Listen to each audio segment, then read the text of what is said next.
C'était l'esprit de l'Éternel dans cette fosse aux lions. Et ces lions ont mangé une autre nourriture. Jésus dira, moi j'ai une autre nourriture. Il était là auprès de cette femme et il l'a amenée à lui. Il lui a parlé de ces fleuves d'eau vive. Il lui a parlé de cette eau qu'elle venait constamment chercher. Elle venait constamment chercher. Et comme elle venait constamment chercher des maris et des relations, de la même façon, elle venait constamment chercher cette eau. Et elle n'était pas rassasiée. Ou en tout cas, elle n'était pas abreuvée. Et Jésus lui dit, mais tu n'es pas abreuvé. Il lui montre qu'elle n'est pas abreuvée, qu'elle recherche constamment cette eau. Il lui dit, moi je suis prêt à te donner une eau avec laquelle tu n'auras plus jamais soif. Cette femme a été bouleversée. Elle est partie aller annoncer. Et quand les disciples sont arrivés, ils ont été surpris d'abord, premièrement, de la voir avec une femme. Et les disciples étaient là pressant Jésus de manger. Ils avaient été faire les courses et ils le pressaient de manger. Beaucoup de gens sont pressés dans le monde. Tellement pressés, les occupations, le crédit à rembourser, les enfants à s'occuper, le travail. On est tellement pressés et le monde nous presse.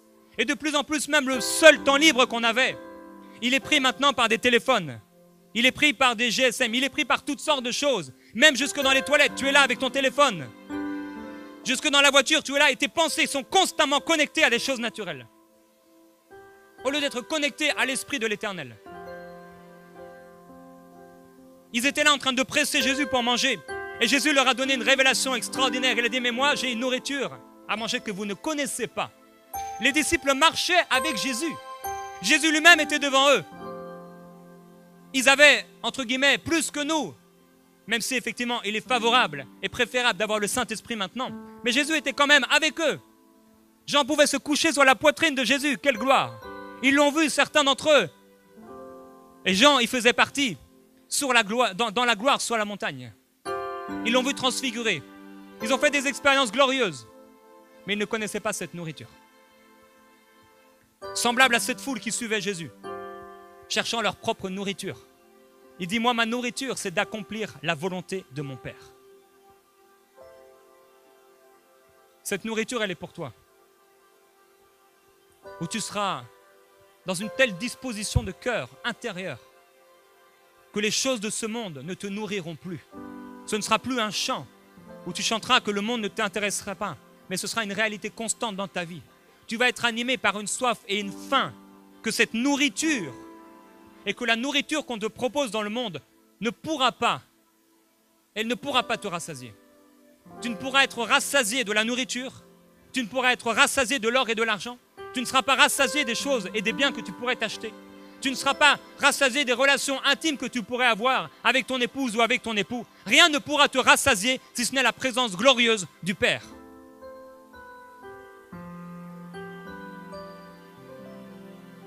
C'est de telles personnes qui ont pu aller jusqu'au bout. De telles personnes comme l'apôtre Paul qui a dit, moi j'ai combattu le bon combat. Lui qui a dit, je veux le connaître, lui, et la puissance de sa résurrection. Et aussi il est écrit, nous le connaissons, mais maintenant nous ne le connaissons plus selon la chair. Nous le connaissons selon l'esprit. Et il dira même, nous ne connaissons plus personne selon la chair, mais nous les connaissons selon l'esprit. La majorité des gens fonctionnent avec la chair, avec les 5 sens, constamment dans leur raisonnement. Au lieu de connaître les gens dans l'esprit. Lorsque tu vois quelqu'un, ce n'est pas une personne physique, ce n'est pas de la chair, c'est un esprit qui a besoin du Seigneur Jésus-Christ. Tu vois un esprit et ta nourriture, ça veut dire que quand tu ne manges pas la volonté de Dieu, quand tu n'accomplis pas la volonté de Dieu, tu es faim et tu as de plus en plus faim. Et quand tu as faim, ça t'amène à t'humilier devant lui et à lui demander, Seigneur, fais revivre ton œuvre. Utilise le vase que je suis pour manifester ta gloire et ta présence, pour guérir les malades, pour libérer les captifs, pour rendre la vue aux aveugles, pour libérer les opprimés, pour annoncer une bonne nouvelle aux pauvres. Celui qui est rassasié foule aux pieds, même le miel.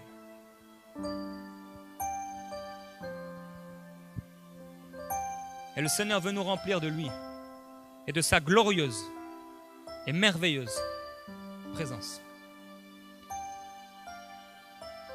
C'est dans la prière que Dieu est devenu mon amour et mon Dieu.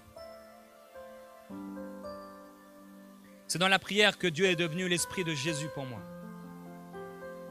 C'est là qu'il s'est révélé à moi. C'est dans la prière que je l'ai connu comme l'époux qui vient chercher l'épouse. Il m'a amené dans l'adoration et à contempler sa gloire. Par grâce, une grâce totale. Il dit, venez à moi simplement et buvez de l'eau gratuitement. Prenez sans rien avoir. Mangez gratuitement. Aujourd'hui, on veut beaucoup acheter. On essaie d'acheter la faveur de Dieu. On essaie d'acheter un peu d'approbation de Dieu, alors qu'il nous aime. Nous lui appartenons. Nous sommes sa propriété. Et il nous donne tout gratuitement quand il trouve la faim, la soif. Quand il trouve quelqu'un qui le recherche pour qui il est.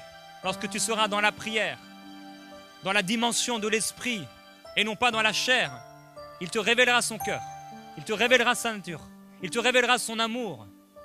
Ces paroles deviendront esprit et vie. Tu t'en nourriras et tu nourriras le monde avec cette révélation. Tu seras comme cet arbre planté près d'un courant d'eau qui porte son fruit en sa saison et dont le feuillage ne se flétrit pas. Tu auras beau vieillir, et même si ton corps extérieur semble se détruire peu à peu, ton être intérieur se fortifiera. Jésus-Christ a été dans le désert, et il a été là 40 jours, parce qu'il savait que Dieu l'appelait à quelque chose de puissant. L'Esprit de Jésus, l'Esprit de Dieu l'a amené là, dans ce désert, parce qu'il cherchait quelque chose. Il y a un type de jeune qui vient dans la vie parce que le monde ne nous nourrit plus. On est arrivé à une expectative, à une fin de Dieu qu'on ne peut pas faire autrement que de se consacrer à lui. Et c'est là qu'il vient nous toucher. C'est là que sont formés de véritables serviteurs et servantes de Dieu. C'est là que naissent les véritables intercesseurs, quand ils s'humilient, quand ils brisent leur cœur. C'est là que Dieu vient les chercher. C'est là que Dieu vient les former. C'est là que Dieu vient les prendre et les amener sur des hauteurs élevées. Il dit, voici je vous ai assis dans des lieux élevés, dans une position d'autorité. Je vous ai tout donné, assis dans les lieux célestes avec Jésus-Christ. Si nous sommes assis avec lui, nous devrions le voir. Si nous sommes assis avec lui, nous devrions sentir son parfum. Je me souviens lorsqu'il m'a touché le 1er janvier 2003. J'étais dans ma voiture et j'ai dit, Seigneur, je priais et j'allais à l'église et je méditais la parole de Dieu. Et j'étais plus fidèle que tous les jeunes de mon église. Mais j'ai dit, Seigneur, je veux te donner toute ma vie. J'avais donné ma vie, mais je l'avais reprise. Comme beaucoup la reprennent à la moindre tribulation, ou quand les choses ne se passent pas comme ils le veulent, ils reprennent leur vie. J'ai dit, Seigneur, je veux te donner entièrement ma vie. À ce moment-là, une présence d'amour, j'ai vu sa présence, comme un manteau, comme une nuée, descendre dans ma voiture. Une présence d'amour extraordinaire. Et je me suis mis à pleurer, à demander pardon au Seigneur pour tous mes péchés, pour tout ce que j'avais fait de mal. Et sa présence d'amour, et je sentais Dieu qui me disait, je t'aime, je t'aime, je t'aime. Et à un moment, je pleurais tellement, j'ai dû m'arrêter sur le bord de la route. Et là, je pleurais dans son amour, baptisé dans son amour. Et à un moment, j'ai senti que c'est comme si Dieu repartait, mais il avait laissé quelqu'un en moi. Je suis rentré chez moi à la maison et ma mère qui était pourtant chrétienne, je n'ai pas voulu lui parler. Je me suis dit, elle va me prendre pour un fou. Et la présence de Dieu était sur moi. Je suis entré dans ma chambre et là, il y avait un parfum. Le parfum de Jésus. Si nous sommes assis avec lui, nous devrions sentir son parfum. Nous devrions le voir, nous devrions le goûter. Il dit, voyez et goûtez combien le Seigneur est bon. Il est bien d'entendre parler de lui. Et l'homme a dit, maintenant, j'avais entendu parler de toi, mais maintenant mon œil te voit. Si Moïse a pu voir une représentation de la gloire de Dieu, nous qui sommes sauvés et qui vivons dans une nouvelle alliance, à combien plus forte raison nous devrions voir sa gloire, nous devrions au moins toucher à son manteau. On devrait au moins goûter à la nuée dans laquelle les Israélites ont pu passer. On devrait l'expérimenter et le rechercher de tout notre cœur jusqu'à le trouver. Il dit qu'il répandra encore des libations, des offrandes. Il libérera la pluie de l'arrière-saison pour celui qui n'est pas rassasié de la pluie d'antan, de la pluie du passé, mais qui veut cette pluie qui vient de l'arrière-saison pour arroser, pour faire du bien, pour bénir, pour remplir, pour arroser. Si souvent notre cœur s'est endurci tellement à cause du péché, notre cœur est tellement endurci, on ne réalise pas la dureté de notre cœur. On peut passer une semaine sans le chercher, peut-être même 2 semaines sans crier à lui. Notre cœur s'est endurci. Nous ne sommes pas des amoureux. Nous avons oublié de remplir la lampe de cette huile précieuse.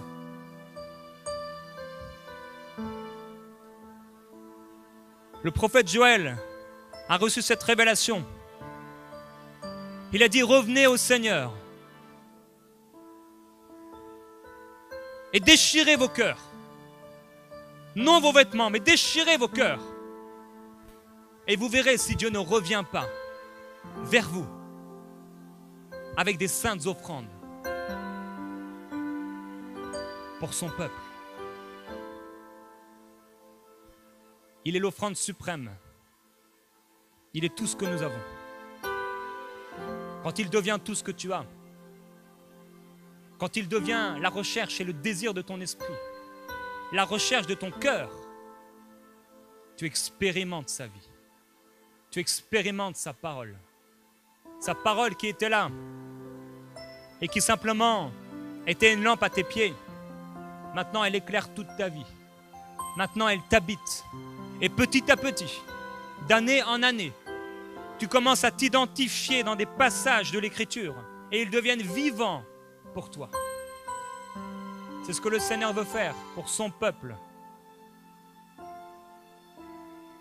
Il veut le visiter.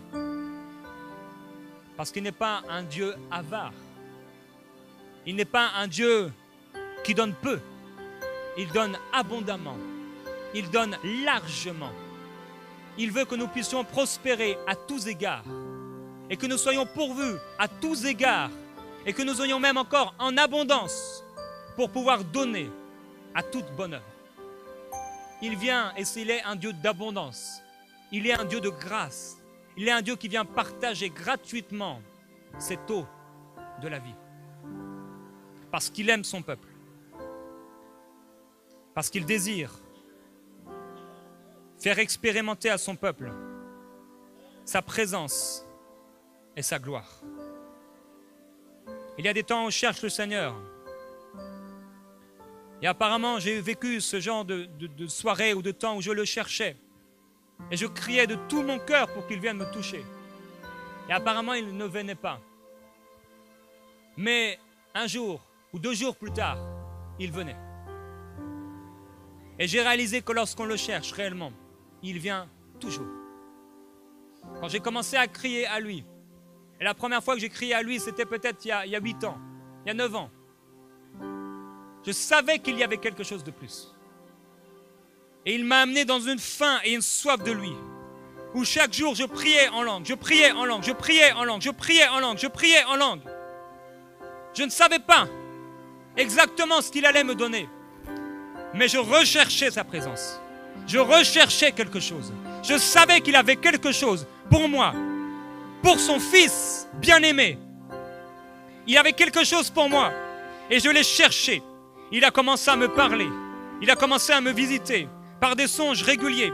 Il a commencé à me montrer ce à quoi il m'appelait. Il m'a commencé à me montrer la gloire qu'il allait manifester si j'étais fidèle. Et je n'étais pas capable de me porter cette gloire. Et au début, quand sa présence venait sur moi, je m'endormais. C'est comme un manteau qui vient sur toi. Et petit à petit, j'ai commencé à expérimenter sa glorieuse présence. Elle est tellement glorieuse. Elle est préférable à toute chose dans ce monde. Je suis jeune et j'ai eu l'occasion pourtant de goûter à plusieurs choses dans ce monde. Mais il n'y a rien de comparable à lui. Quand il te remplit, tu n'as plus faim.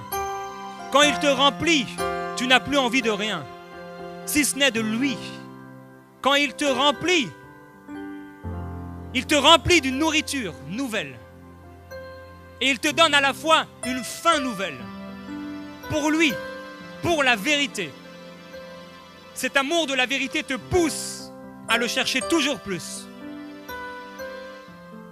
Je me souviens un dimanche matin dans cette période où Dieu me visitait, où je priais Chaque jour, je le recherchais. Je ne faisais que prier en l'esprit, prier dans l'esprit. Un dimanche matin, l'église a commencé à expérimenter quelque chose, alors que la gloire de Dieu était sur moi. Dernièrement, j'ai vécu un temps de prière et de jeûne particulier qui a duré un certain temps. Et vers la fin, nous étions à l'église le dimanche matin et on m'a demandé d'aller prier pour les enfants alors que ma femme venait de prêcher. Il y avait des enfants qui étaient là et j'ai simplement commencé à peser ma main sur le premier enfant et tous les enfants ont été visités par le Saint-Esprit.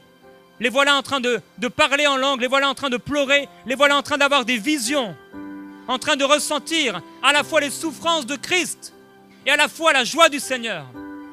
Et ils ont été touchés par Dieu. Ma propre fille a prié dans l'esprit, on ne pouvait plus l'arrêter, elle était là pendant plusieurs heures, peut-être 2 heures, 3 heures, à prier, à pleurer, et à pleurer, et à pleurer. Il dit qu'il remplira même les plus jeunes. Il remplira les enfants, parce qu'ils ont un cœur humble. Et il dit que le royaume est pour ceux qui leur ressemblent. Ça suffit les beaux habits, ça suffit les belles apparences, ça suffit de se confier dans l'or et l'argent, de se confier dans des hommes, comme si les hommes pouvaient quelque chose pour nous. Il est temps de se confier en celui qui nous a créés. Il est temps de s'attendre à lui. Il est temps de regarder à lui. De lui vient notre nourriture. C'est lui qui nous rassasie. C'est lui qui nous bénit. C'est lui qui nous donne tout avec abondance pour notre plus grand plaisir. Parce qu'il nous aime d'un amour éternel. Il dit, je t'aime d'un amour éternel. Parce que je t'aime, je prendrai soin de toi. Parce que je t'aime, je te prendrai par la main et je t'amènerai dans le lieu que j'ai choisi. Parce que je t'aime, je te dirigerai. Parce que je t'aime, garde ta main. N'enlève pas ta main de la mienne. Mais laisse ta main avec ma main et devenons un ensemble. Tel il a marché, tel nous pouvons marcher. Tel il a été, tel nous sommes dans ce monde. Nous sommes sa gloire, nous sommes sa lumière. Nous sommes son héritage. Et combien est béni l'homme qui a autour de sa table des fils nombreux. Nous sommes ses fils. Nous sommes ses filles. Et son cœur en est réjoui. La présence de Dieu.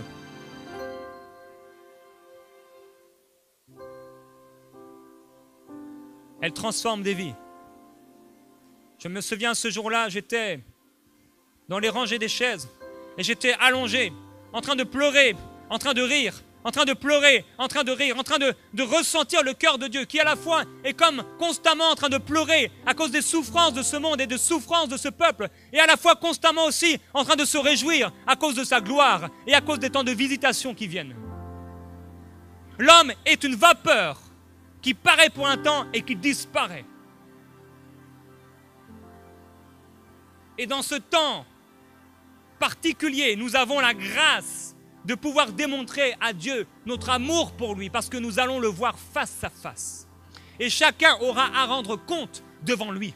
L'homme le plus orgueilleux de cette salle aura à rendre compte de lui. Il le verra face à face et Dieu lui demandera des comptes pour toute chose qu'il a faite, pour toute injustice qu'il a faite, pour tout abus qu'il a fait, pour toute méchanceté qu'il a fait, pour chaque action qu'il a fait. Dieu lui demandera pourquoi. Dieu lui demandera des comptes. Et à ce moment-là, on ne pourra pas dire oui mais Dieu, oui mais Dieu, oui mais Dieu.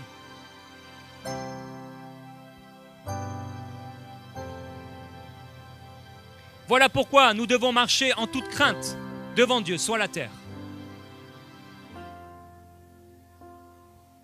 Le craindre parce qu'il est un Dieu saint.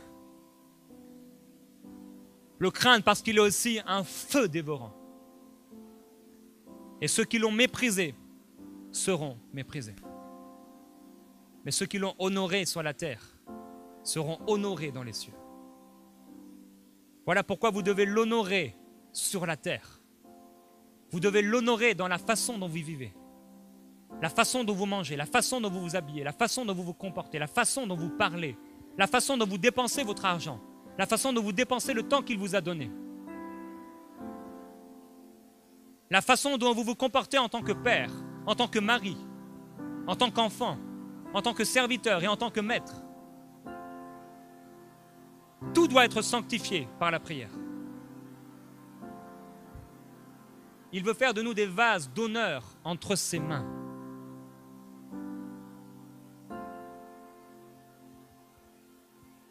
Nous remplir à un tel point qu'on va déborder.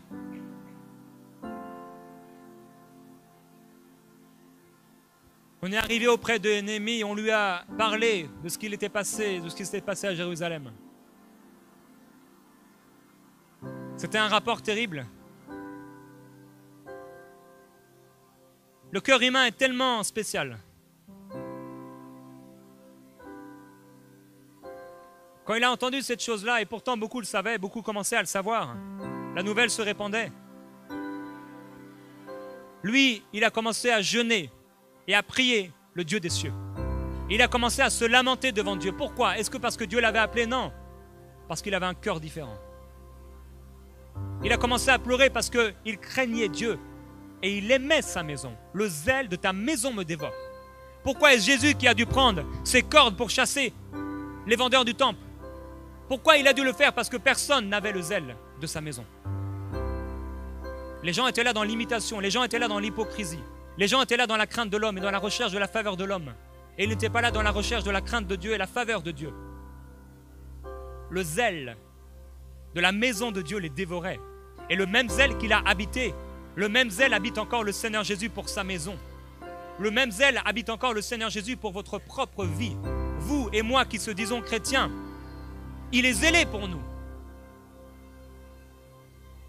Et quand il trouve des impuretés, quand il trouve des choses mauvaises, il vient avec son fouet pour tout enlever.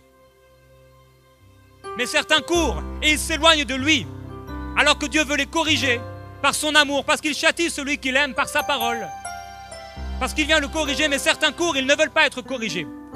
Et après ils se retrouvent comme Jonas, au fond du grand poisson. Seigneur, où es-tu? Parce qu'ils ont couru tellement loin de Dieu qu'il voulait les corriger pour les amener plus près de lui.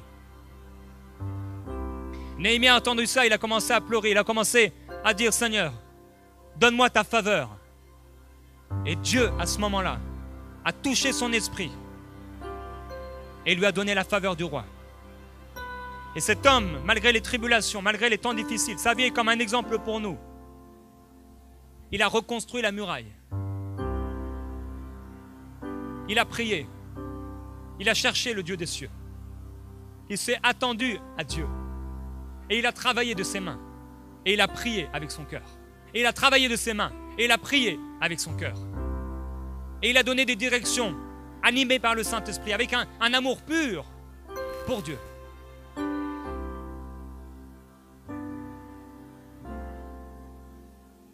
Les visions naissent dans le cœur. Les visions naissent dans l'esprit de celui qui a faim et de celui qui a soif, de celui qui n'est pas rassasié par les choses de ce monde. C'est là d'où sortent les visions. Le cœur de l'homme est un mystère.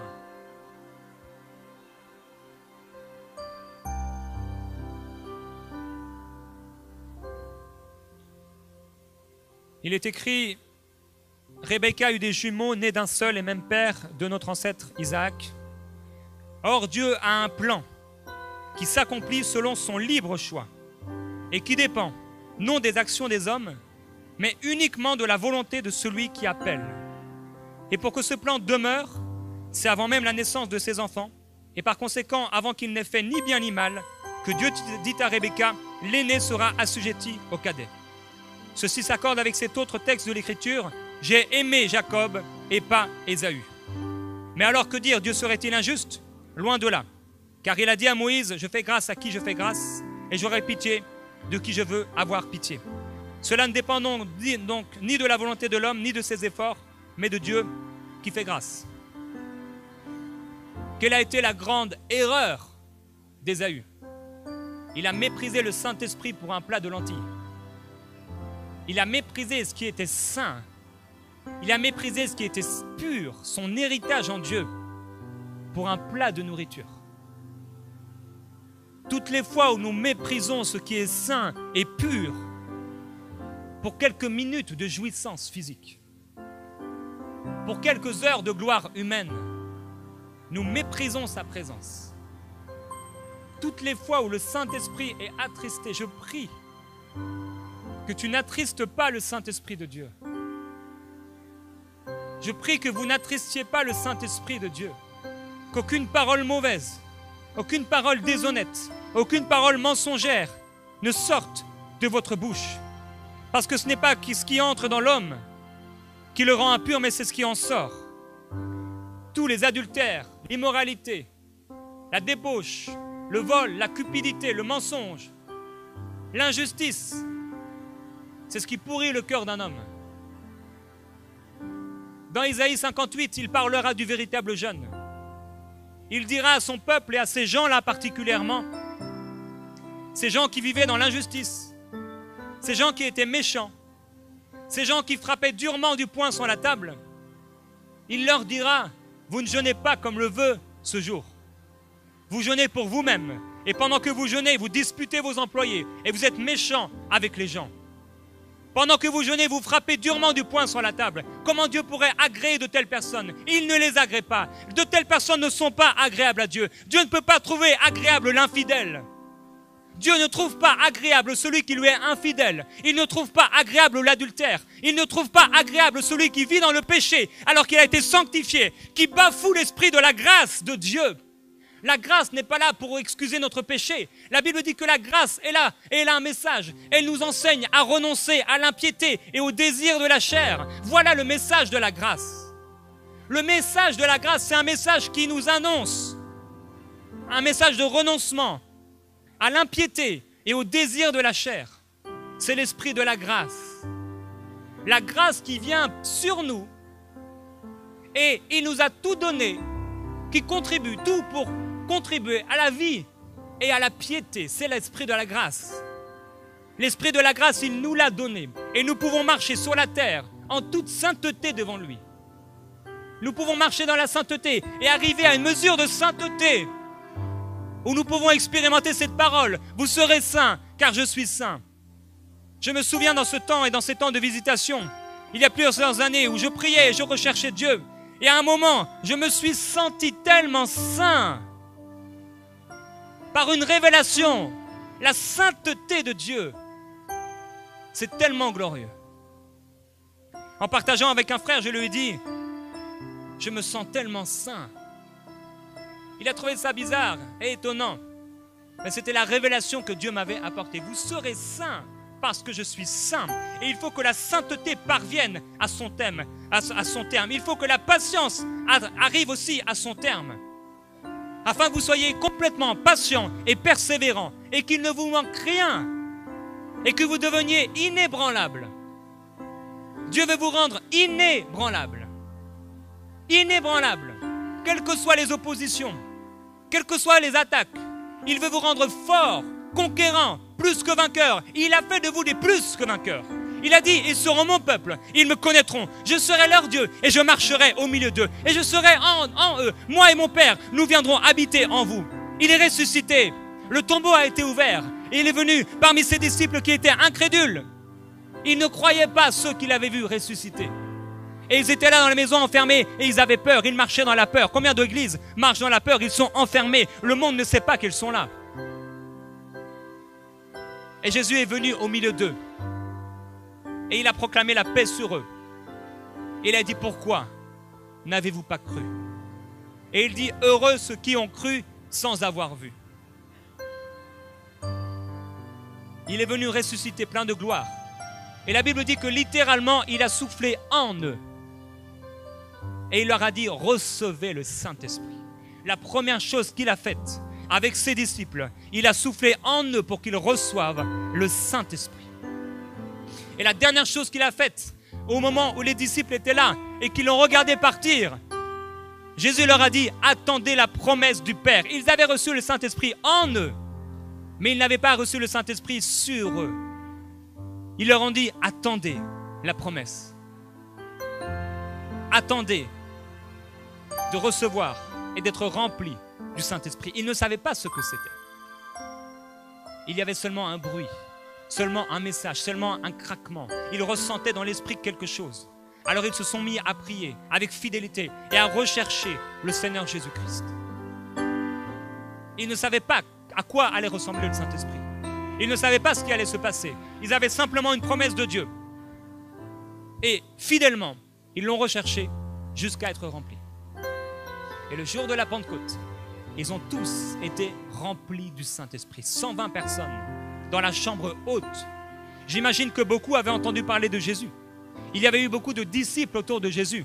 Et pourtant, il n'y avait plus que 120 qui étaient là à le chercher.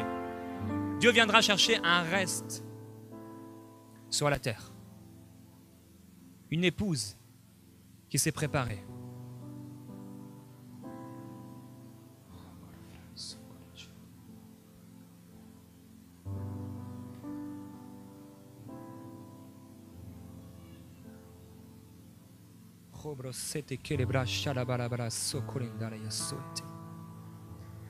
Rambro koroshete bria para soko froita bana mai crosso prita quelle shetia. Rambro seke le maito brocchi le chiti bria prossa cara fraito koroshete bria white. Père, je prie qu'une soif nouvelle naisse dans le cœur de ton peuple ce soir. Je déclare ce bruit.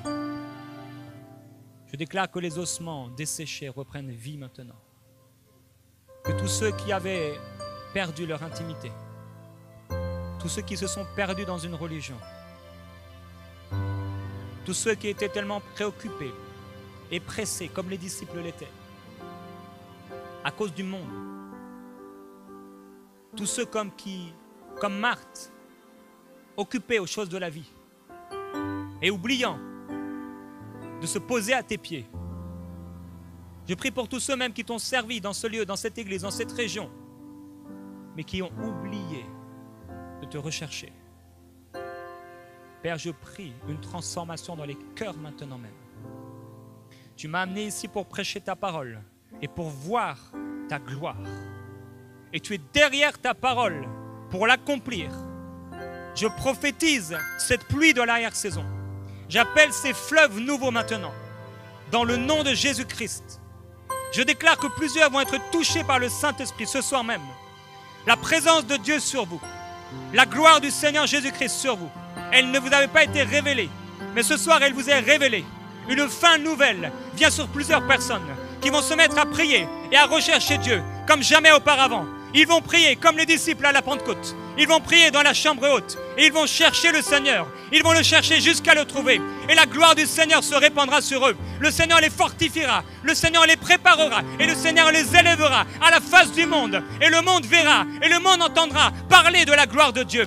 Et ils iront dans le monde revêtus du Saint-Esprit pour parler du royaume de Dieu. Et ils feront miracles, signes et prodiges au nom du Seigneur Jésus-Christ. Et ils reviendront devant la gloire du Père. Et ils diront à Jésus, Seigneur, nous avons chassé des démons en ton nom. Seigneur, nous avons guéri les malades. Et le Seigneur Jésus leur dira simplement, réjouissez-vous parce que votre nom est inscrit dans le livre de vie. Et maintenant, reposez-vous avec moi. Je déclare des temps de repos. Je déclare des temps de repos dans l'esprit et que ton peuple à nouveau, il va et il vient se reposer. Il va et il vient se reposer de ses œuvres. Père, ta gloire dans ce lieu. Je prie que tu élèves des jeunes. Je prie que tu élèves des pères de famille. Je prie que tu élèves des mères, Père. Des mères dans le nom de Jésus. Je prie pour les mamans dans ce lieu. Qu'elles puissent éduquer leurs enfants dans tes voies. Qu'elles puissent, Seigneur, amener des révélations dans le cœur de leurs enfants. Je prie qu'elles prient pour leurs enfants jusqu'au bout, Seigneur, pour former des Samuel, pour former des Gédéon, pour former des David. Père, je prie pour elles maintenant, qu'elles reçoivent richesse, révélation et grâce dans le nom de Jésus. Touche-les maintenant. Le Seigneur te dit, toi, mère, qui a été méprisée. Peut-être tu as été méprisée par ton mari, mais tu as été méprisée. Et Dieu te dit maintenant, ne pleure plus, fais-moi confiance. Crois seulement en moi, car j'ai entendu tes prières et j'ai vu tes supplications. Je suis là. Il entend les prières de son peuple. Saint-Esprit maintenant. Maintenant, attendez-vous à lui. Et regardez à lui maintenant même. Soyez dans l'expectative.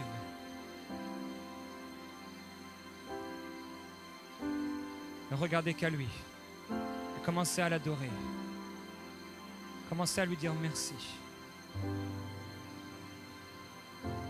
Mon amour et mon Dieu. Jésus-Christ. Esprit de révélation, esprit de réveil.